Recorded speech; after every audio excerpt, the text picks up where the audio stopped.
প্রিয় শিক্ষার্থীবৃন্দ, অনলাইন ক্লাসে তোমাদের স্বাগতম। আজ আমরা যুক্তিবিদ্যা প্রথম পত্রের তৃতীয় অধ্যায়ের যুক্তির উপাদান নিয়ে আলোচনা করব। যুক্তির উপাদান বলতে আমরা কি বুঝি?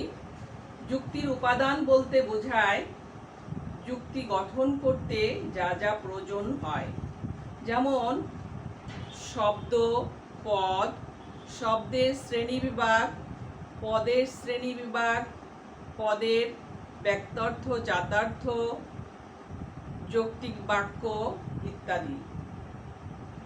এই বিষয়গুলো নিয়ে আলোচনা করার পূর্বে যুক্তি কি সে সম্পর্কে আমাদের কিছুটা ধারণা থাকা দরকার।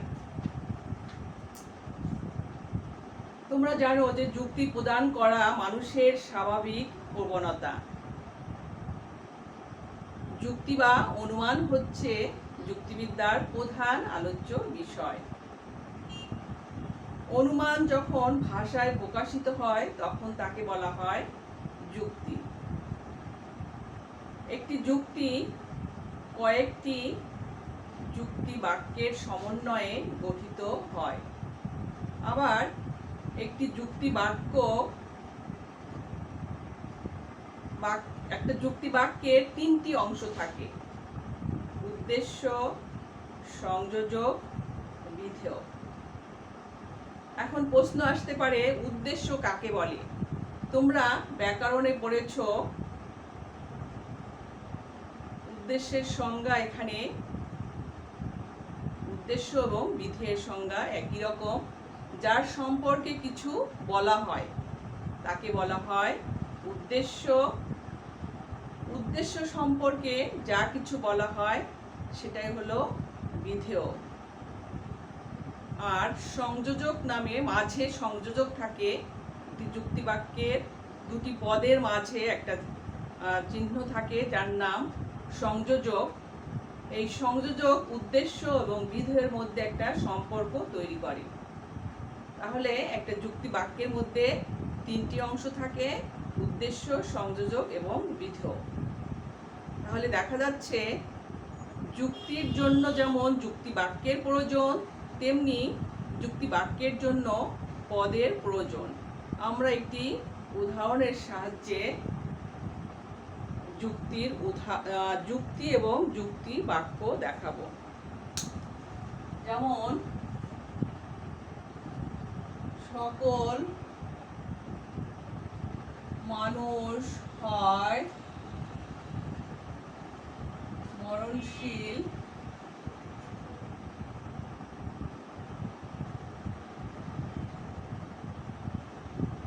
সকল বাঙালি হয় মানুষ, অতএব সকল বাঙালি হয় মরণশীল।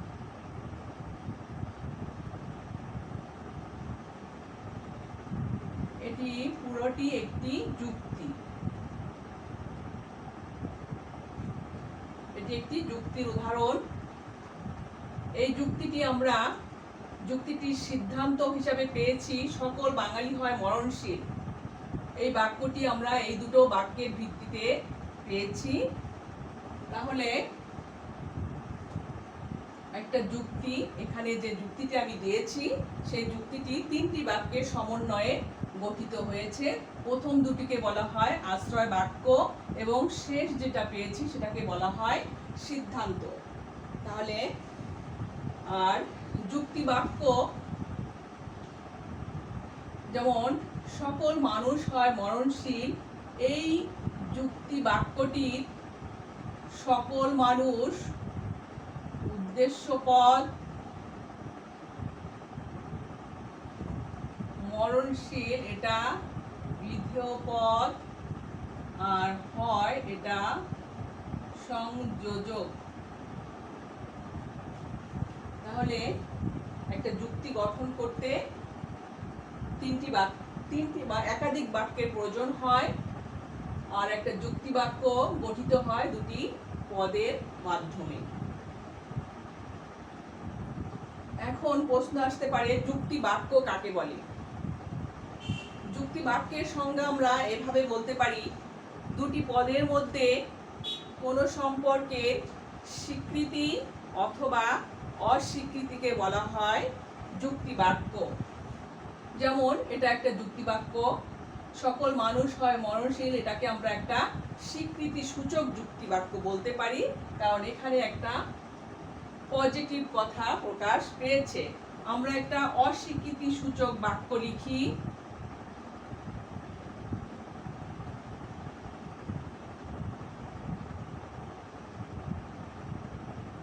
যেমন কোনো মানুষ নয় অমর, এটা একটা অস্বীকৃতি সূচক বাক্য। তাহলে যুক্তি বাক্যের সংজ্ঞায় আমি বলেছি যে দুটি পদের মধ্যে কোনো সম্পর্কের স্বীকৃতি অথবা অস্বীকৃতিকে বলা হয় যুক্তি বাক্য। প্রথম বাক্যটি, এখানে যে বাক্যটি আমি দেখাইছি যে সকল মানুষ হয় মরণশীল, এই বাক্যটি একটা স্বীকৃতি সূচক বাক্য, এবং এখানে আমি নিচে লিখেছি কোনো মানুষ নয় অমর, এই বাক্যটা একটা অস্বীকৃতি সূচক বাক্য। এবার আমরা আলোচনা করব পদ।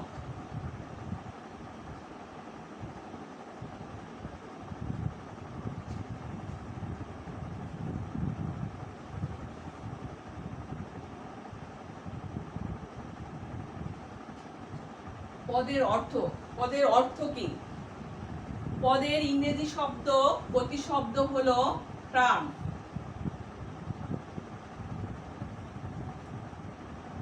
পদের ইংরেজি প্রতিশব্দ টার্ম।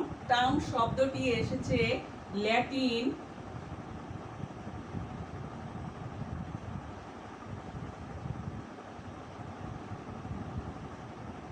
টার্মিনাস শব্দ থেকে, যার অর্থ হলো প্রান্তদ্বয় বা সীমা।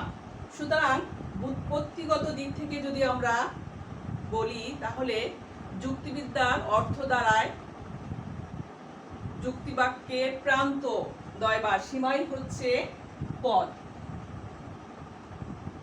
কিন্তু যুক্তিবিদ্যার ভাষায় পদ বলতে যুক্তিবাক্যের উদ্দেশ্য এবং বিধেয় হিসাবে ব্যবহারযোগ্য শব্দ বা শব্দ সমষ্টি হচ্ছে পদ। পদের সংজ্ঞা আকারে পদকে যদি আমরা সংজ্ঞায়িত করি, তাহলে এভাবে বলা যায়, যে সকল শব্দ বা শব্দ সমষ্টি স্বাধীনভাবে কোনো যুক্তিবাক্যের উদ্দেশ্য বা বিধেয় হিসাবে ব্যবহৃত হয় বা হতে পারে, সেই সব শব্দ বা শব্দ সমষ্টিকে বলা হয় পদ।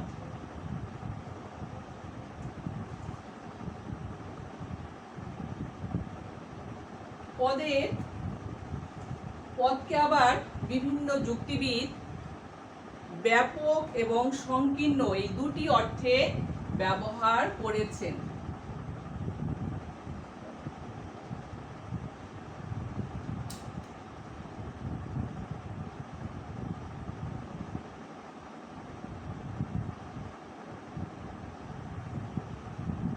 কোনো কোনো যুক্তিবিদ পদকে ব্যাপক অর্থে ব্যবহার করেছেন। তাদের মতে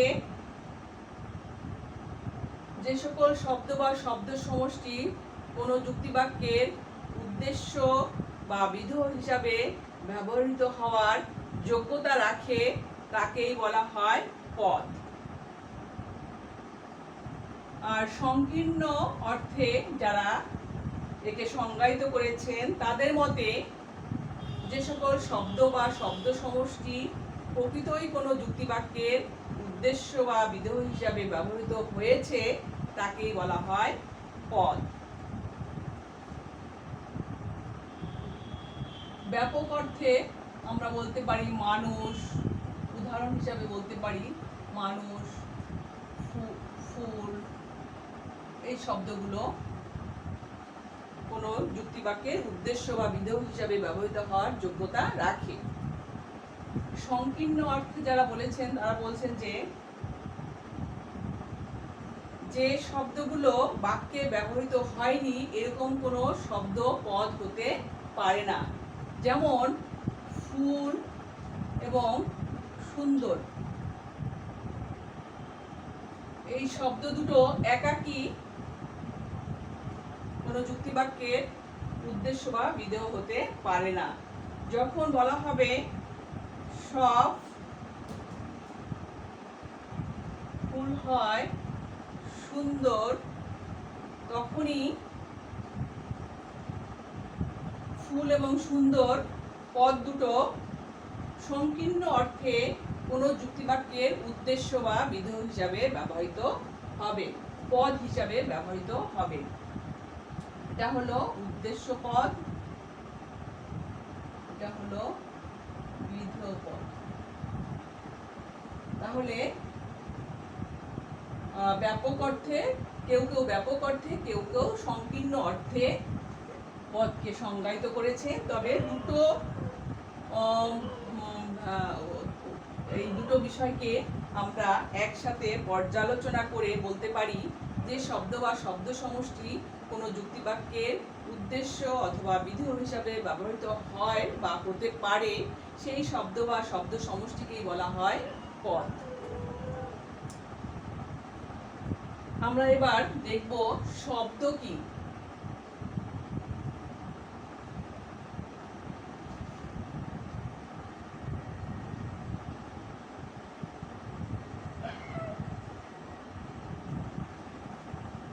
কোনো শব্দ হচ্ছে কোনো অর্থবোধক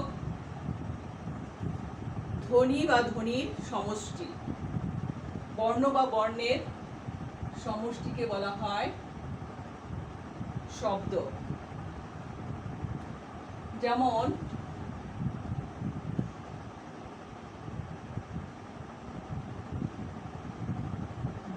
বই, ব যোগ রস্যই, এই দুটোকে যদি আমরা একসাথে করি তাহলে হয় বই। তাহলে কোনো অর্থবোধক বর্ণ বা বর্ণের সমষ্টিকে বলা হয় শব্দ। শব্দের কয়েকটি শ্রেণী বিভাগ আছে। শব্দকে 3 ভাগে ভাগ করা হয়েছে। একটি হলো পদযোগ্য শব্দ, উদাহরণ হিসাবে আমরা বলতে পারি মানুষ, ফুল। 2 নম্বর সহপদযোগ্য শব্দ, টিটা, খানাখানি। 3 নম্বর পদ নিরপেক্ষ শব্দ, এর উদাহরণ হিসাবে লিখেছি উ, আ, হাই হাই, মরি মরি। আমরা এগুলোর সংজ্ঞা একটু আলোচনা করি। প্রথম শব্দের যে শ্রেণীবিভাগ পদযোগ্য শব্দ, এই পদযোগ্য শব্দ বলতে আমরা কি বুঝি? যে সকল শব্দ নিজে নিজেই কোনো যুক্তিবাক্যের উদ্দেশ্য অথবা বিধেয় হিসাবে ব্যবহৃত হতে পারে, সেই সব শব্দকে বলা হয় পদযোগ্য শব্দ। যেমন মানুষ, ফুল, এই শব্দগুলো কোনো যুক্তিবাক্যের উদ্দেশ্য বা বিধেয় হিসাবে ব্যবহৃত হতে পারে অন্য কোনো শব্দের সাহায্য ছাড়াই। সহপদযোগ্য শব্দ, যে শব্দ অন্য কোনো শব্দের সাহায্য ছাড়া নিজে নিজে কোনো যুক্তিবাক্যের উদ্দেশ্য অথবা বিধেয় হতে পারে না, সেই সব শব্দকে বলা হয় সহপদযোগ্য শব্দ। যেমন টি, টা, খানাখানি। যেমন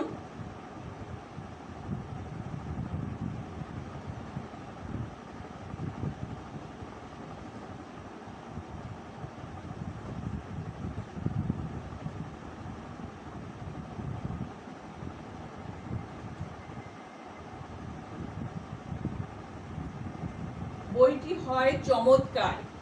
এখানে এই যে টি শব্দটা, এই টি শব্দটি বইয়ের সাথে যুক্ত হয়ে এই বাক্যের উদ্দেশ্য পদ হয়েছে, কিন্তু আলাদাভাবে টি শব্দটি কোনো যুক্তিবাক্যের উদ্দেশ্য বা বিধেয় হতে পারে না। যার কারণে বলা হয়েছে যে পদযোগ্যের সংজ্ঞায় বলা হয়েছে যে এগুলো এরকম শব্দ যে শব্দগুলো অন্যের সাহায্যে কোনো যুক্তিবাক্যের উদ্দেশ্য অথবা বিধেয় হিসাবে ব্যবহৃত হয়। 3 নম্বর শব্দের যে শ্রেণীবিভাগ, 3 নম্বরটা হলো পদ নিরপেক্ষ শব্দ। যে শব্দ কোনোভাবে অর্থাৎ নিজে নিজে কিংবা অন্য কোনো শব্দের সাহায্য নিয়েও কোনো যুক্তিবাক্যের উদ্দেশ্য অথবা বিধেয় হতে পারে না। সেই সব শব্দকে বলা হয় পদনিরপেক্ষ শব্দ। যেমন হায় হায়, আ, এই শব্দগুলো হলো পদনিরপেক্ষ শব্দ। আমরা এবার শব্দ এবং পদের মধ্যে কি পার্থক্য আছে সেই বিষয়গুলো দেখার চেষ্টা করব।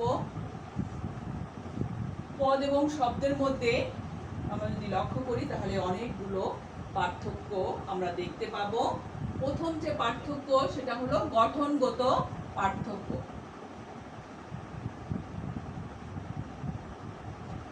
বর্ণ বা বর্ণ সমষ্টি একত্রিত হয়ে শব্দ গঠিত হয়। পক্ষান্তরে শব্দ বা শব্দ সমষ্টি একত্রিত হয়ে পদ গঠিত হয়। এটা হলো গঠনগত পার্থক্য। 2 নম্বর আছে সংজ্ঞাগত পার্থক্য। অর্থবোধক বর্ণ বা বর্ণ সমষ্টিকে বলা হয় শব্দ। পক্ষান্তরে যুক্তিবাক্যের উদ্দেশ্য অথবা বিধেয় হিসাবে ব্যবহারযোগ্য শব্দ বা শব্দ সমষ্টিকে বলা হয় পদ। 3 নম্বর আছে ব্যবহারগত পার্থক্য।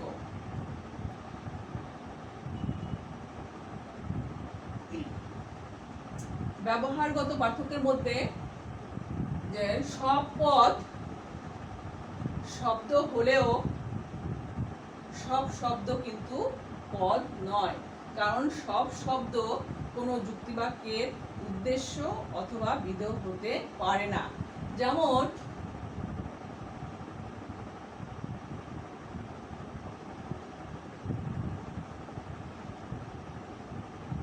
করিম হয় মানুষ, এখানে করিম হলো উদ্দেশ্য পদ, মানুষ হলো বিধেয় পদ।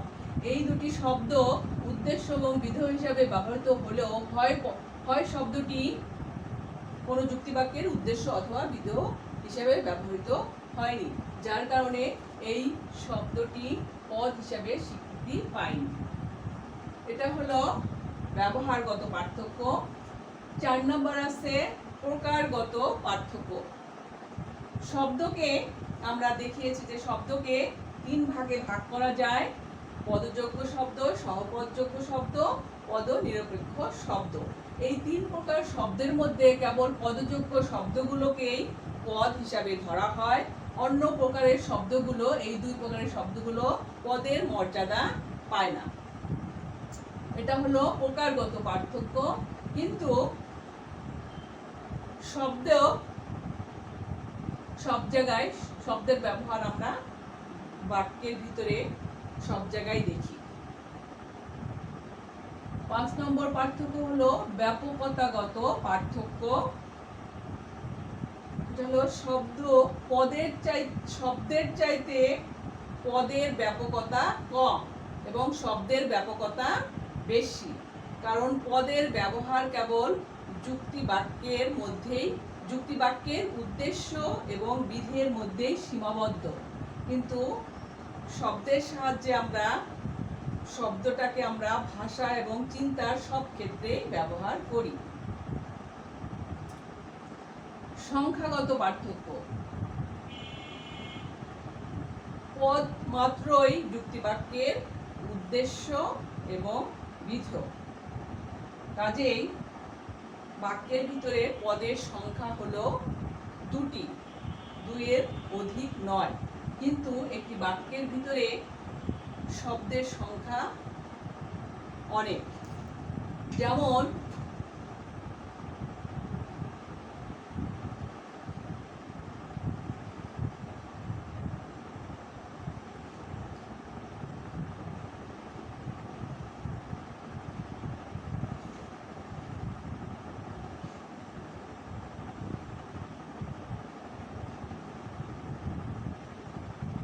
রুবা হয় শাহিন স্কুলের 5ম শ্রেণীর ছাত্রী। এখানে আমাদের উদ্দেশ্য হলো রুবা আর বিধেয় হলো এটা। এখানে আমরা এই বাক্যে আমরা দেখতে পাচ্ছি যে পদ হলো 2টো, এটা হলো উদ্দেশ্য, আর এই কয়টা শব্দ মিলে হলো বিধেয়। তাহলে পদের সংখ্যা আমরা এখানে দেখতে পাচ্ছি দুটো, কিন্তু শব্দের সংখ্যা আমরা পাচ্ছি কয়টা? 1 2 3 4 5 6 7, 7টা শব্দ পাচ্ছি, কিন্তু পদ আমাদের এখানে দুটো। এটা হলো সংখ্যাগত পার্থক্য। আরেকটা আছে অর্থগত পার্থক্য। পদের অর্থ সুনির্দিষ্ট বলে পদের একাধিক অর্থ থাকতে পারে না, কিন্তু শব্দের একাধিক অর্থ থাকতে পারে। যেমন গজ, এই শব্দটির অর্থ মাপের একক। আবার এই শব্দটি দ্বারা আমরা হাতিও বুঝি।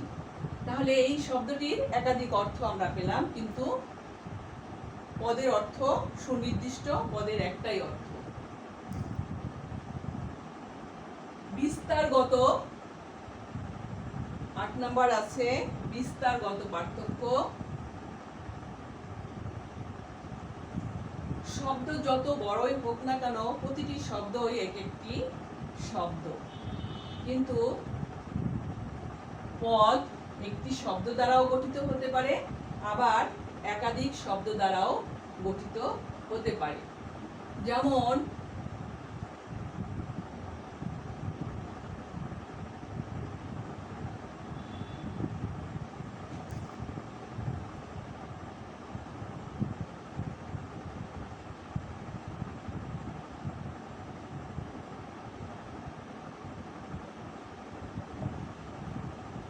এখানে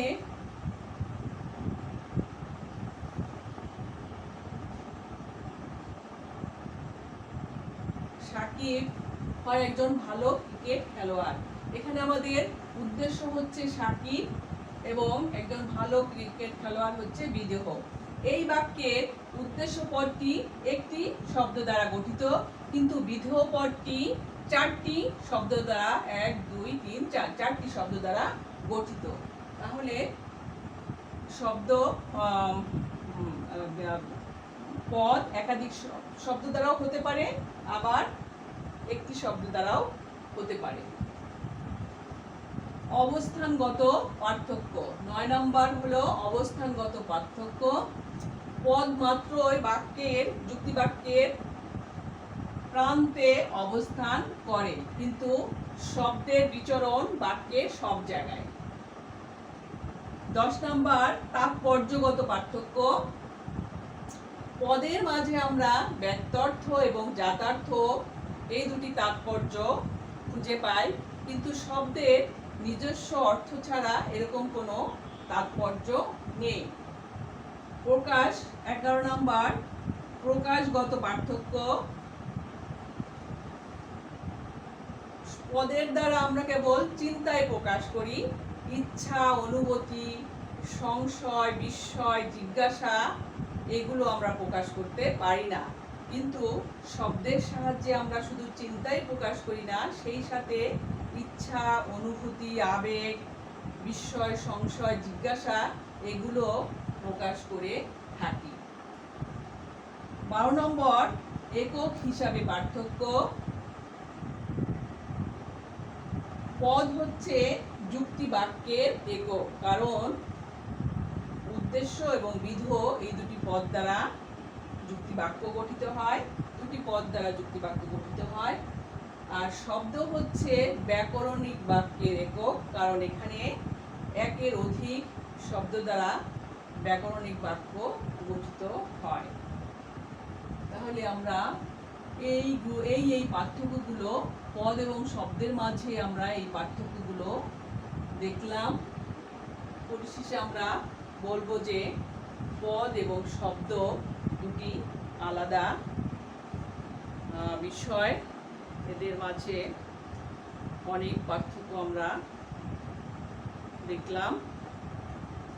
সব পদ শব্দ হলেও সব শব্দ পদ নয়। আজ আমরা এখানেই শেষ করব, আবার তোমাদের সাথে দেখা হবে এই প্রত্যাশায় আজকের মধ্যে বিদায় নিচ্ছি। আল্লাহ হাফেজ।